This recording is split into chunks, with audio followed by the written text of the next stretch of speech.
It's your boy Ron, man. I'm back with another video. This is Trigger Reactions. If you're new to the channel, go ahead and subscribe. If you're not sure, go check out some of my old content. I'm sure you'll be part of the family shortly. Look, guys, back with another video. Joe Rogan, man. He had a guest on, and they were just basically talking about Kamala Harris, Biden, and how Kamala is really a protective shield. And let's just see what these guys have to talk about. I always rock with Joe Rogan. I always watch his podcasts and listen to him. But he's been more political like everybody else these days. So let's get into it. The fact that he's running again is so wild when you watch him talk. The fact that there's no leadership that can find a solution to this, because there really is no solution.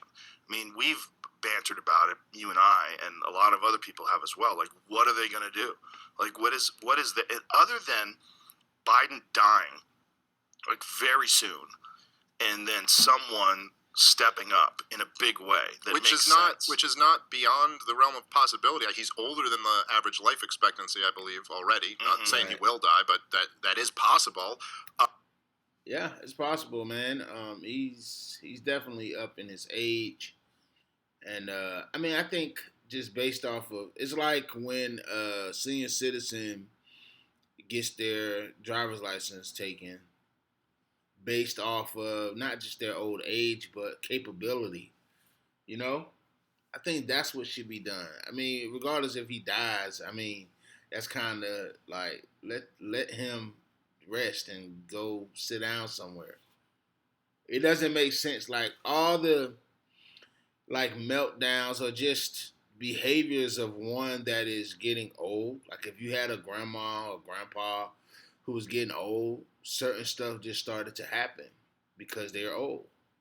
They're deteriorating. Their mind is leaving. Their movement, mobility, so many things. Like at this point, yes, they should have plans in place for someone to step in now. I don't think like he can do this last year and a half he has left. It doesn't. So they definitely need to come up with a plan. Or just put Trump back in, which we know they're not just going to do that. He's going to have to run again. They're not just going to say, all right, well, we try to basically destroy you, lock you up. But, hey, come on in and cover for Biden, man. He's not doing well. He can't continue. Like, no, that's not going to happen. I'm sure there are a lot of people, like, in the Democratic establishment who have been, like, I could just imagine there's a boardroom with, like, very powerful people meeting who they're like, okay, we're getting him out. What's the plan? Like, how do we do this? And I think they just cannot come up with one. I can't come up with one. Well, I mean, I'm not a political strategist, but, you know, I know the landscape. I know who's out there. He's perhaps brilliantly insulated himself by making Kamala Harris his vice president. It's not a bad because move. they're like, well, we can't have her. It's like with Dan Quayle with Bush. What do you want? Yeah, you think you Bush want is this dumb? guy? Look at this fucking guy. Yeah, it's amazing. It's a good move. I mean, it's kind of a bitch move, though. You know what it's kind of like? It's kind of like those headliner comics who bring terrible openers. Yeah, that's what it is. You know? So he's saying that Kamala Harris is like so horrible that he can finish his term. Because usually if the president has to go or whatever, like leave or be whatever, right? He can't no longer do the job. Not if he's impeached, but like let's just say if he became ill or sick or something like that, or if something happened to him, whatever, the vice president would step in. But they're like, Kamala's horrible. No one's gonna let her. So she's like he compared it to having shitty openers open for comics who are just below average, you know, to make themselves look better or secure their spot. No, it's like, yeah, you really want to do an hour after Kamala Harris? Like, all right. The crowd's dead, but all right. Time is like time. It just passes, and time is something that we're all aware of. I gotta say, I don't understand a joke, because sometimes you'll see it and you're like, all right, you're doing a thing here. Like, this isn't real. You're like, is this a strategy of some sort to just say nothing and like sound as dumb as possible? Because you can't be this dumb. I think it's panic. I Maybe. think it's anxiety, and I think it's panic, and I think no one can understand, even you and I who perform live in front of strangers all the time. We would never be able to understand the kind of pressure that must be on a person who's deeply unqualified for the job, and then all of a sudden finds herself in there through, he went out of his way to say that he was going to have a black woman. Like, it was a thing that he wanted to do. It was like they had these diversity and inclusivity checkpoints that they had to reach. Yeah, no. She definitely shows that she's not qualified. It does seem like it's too much. I wouldn't say that she's not qualified. I think she probably do a better job or be better at her job based on her leader, her president. And this is not me sticking up for her, but you got to think that she sees he's like turning around and walking off the stage and falling downstairs and all this stuff. She's seeing it. So in the back of her mind, she's like, uh, you know. But again, she still has to remain professional and do her job, and she's not doing a great job at it. So it does seem like panic. Is she qualified for the job? I mean, she's obviously a smart woman. Like, I don't see why she wouldn't be able. I think more of it, like Joe said, is panic. But I don't, whatever. I don't think neither one of them should be in there. Uh, I think that, I mean, you guys see what's going on. Yeah. So, is she qualified? Is it more like panic and just pure, like, because I see a few of her, like, public speaking or interviews, and she literally is like, yeah, you know, uh, like it looks crazy, and I wouldn't consider that a strategy. It's meltdown, burn all the papers, everything's going into chaos, So I don't know. Which is also just a really shitty thing to do to her.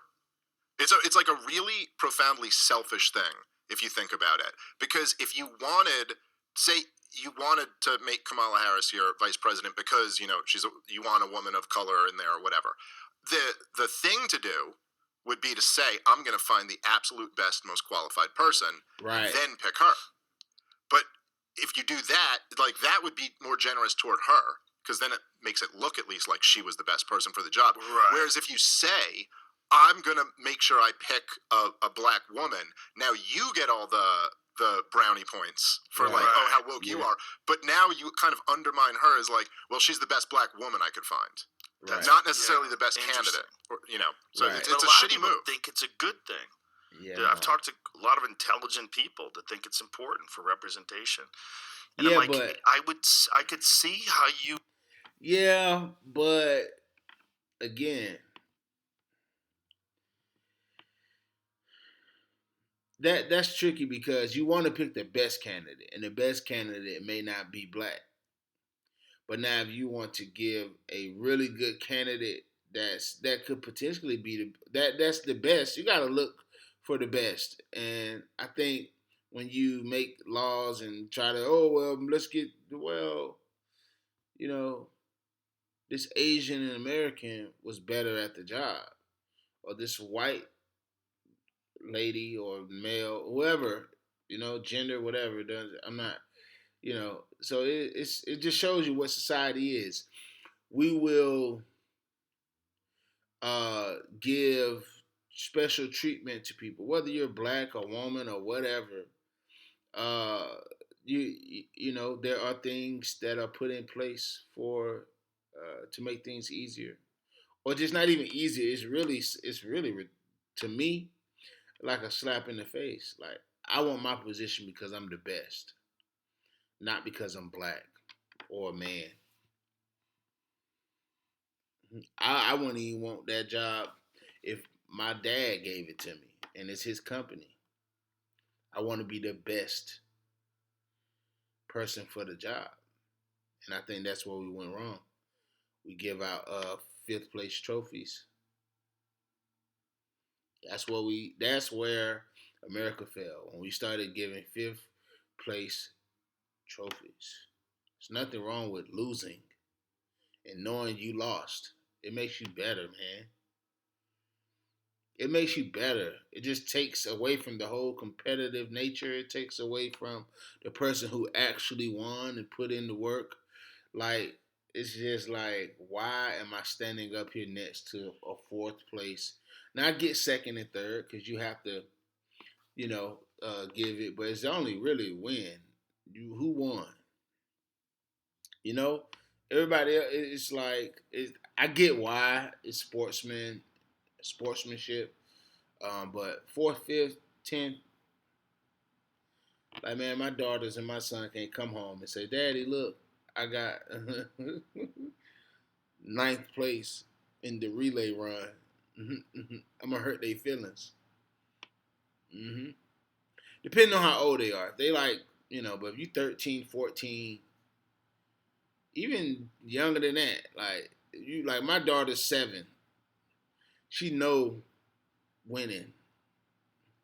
She knows to give her best, and she takes defeat and loss like a champ because it's really a lesson. So nah, but that's where we went wrong. We started including and being inclusive and oh, all that. Nah, let me be the best candidate. Now I get those. Some of those rules were put in place because of bias and nepotism and all types of other things that affect, you know, the best candidate getting the job that may be of a different race or gender. But, but to say we got to have at least 10% black women at this institute or at this company, like, that's crazy. Because then you can just pick anybody. You would say that in a lot of jobs, but this is probably the most important one that anyone could ever have ever. So, Yeah. see, It's got to be a meritocracy. well, what's weird about it is it's almost as if there's some weird prejudice built into that idea. Because if you I just don't said that. believe in like superiority or inferiority of different Right. races or different groups Or genders. right, different genders, then you would just go, well, make it a meritocracy, Yeah. and let the absolute best person have the job. And I'm confident in that system that lots of different people will be represented. Right. Whereas if you're saying like, well, no, we need to make sure it's like, wouldn't it be more? I just said that. But I do, like I said as well, there are certain, again, companies, like, there used to be a time where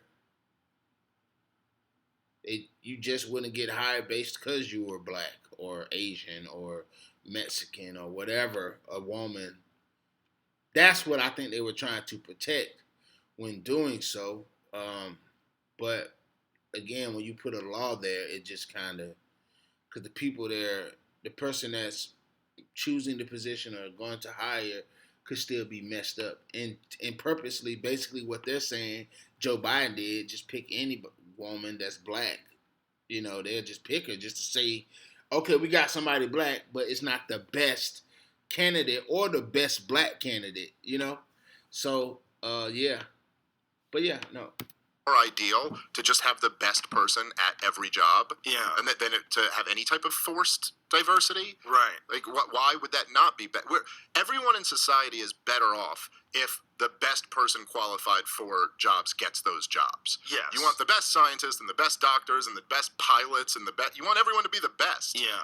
No one ever no one ever wants like. And also, again, I think, again, sometimes the best don't get picked based because they're a woman or black or Asian or whatever. So it has to be it's not necessarily just about diversity. It's a lot of white people who get the job that don't need the job either. So it's really like when it comes to diversity, I think, yes, we need to be diverse in skill. We need to be diverse in the way of thinking. Like color and race and gender, all that stuff is stupid. It doesn't. It's stupid. It's like it's the biggest thing that divides America: gender, race, now sex, and sexual orientation, and religion, all this other things. But yeah. But I do agree. I think the best candidate should be there, regardless. Like, your surgeon to be picked based on anything other than the best at performing this surgery. Yes. Yeah. You don't ever say. And I don't care. Like, I think that's what Joe's about to say now, but I don't care. Like, when it comes to certain stuff, like my pilot, surgery, like doctors, medicine, child care, I don't care what your race or whatever, be the best. Cops, be the best. Like certain jobs you can't mess up. You don't have that leisure. You don't have that. You can't be incompetent. If you're a surgeon, you working on me, I need the best. I don't care who. I need the best. I want a white man doing surgery on me. Who the fuck is that Chinese lady? The best? Bring her in. Like, do more people survive when she does Jesus it? Christ. I'd like her. Who's the expert? Fix my brain. Exactly. Yeah. It's interesting because it's like it's very similar in some ways to affirmative action, right? And affirmative action, in my opinion, is you're addressing a problem without addressing the root of the problem. The root of the problem is, why are so many people of color disenfranchised? Why are so many people who grow up in neighborhoods where there's rampant crime and violence, and why haven't they fixed those fucking neighborhoods? They're dumping so much money into all these problems overseas. We have systemic problems in America that never get addressed. Until those, and this is like generations it takes to fix these problems. Yeah. It's like a long-term strategy. Yeah. But I've always said this. If you want to make America the best, what would be the best way to do that? Well, you want less losers, right? So what's the best way to have fewer losers? To give more people opportunities. So who are the people that have the least opportunities? The people that are in the most fucked places. You could fix that. There's ways you could dump tons of money and resources into inner cities, into these problem areas. Totally agree. Joe, I totally agree. But that is why, or that's part of the problem too. No one's doing that. No one's doing that. So these affirmative actions and this diversity is all crap. It's a way to say, oh well, and that, my friend, is what's so messed up. But look, guys, if you like this video, you already know what to do, man. Hit that thumbs up button down below. Comment down below, guys, what you guys think about this video. Do you agree with me? Do you agree with Joe? I think it was a great podcast. I'll leave the original video down below. Don't forget to subscribe. Share this with your friends. I love you guys. Thanks for supporting the channel. But it's your boy Ron. This Trigger Reactions. I'll see you guys in the next video. Peace.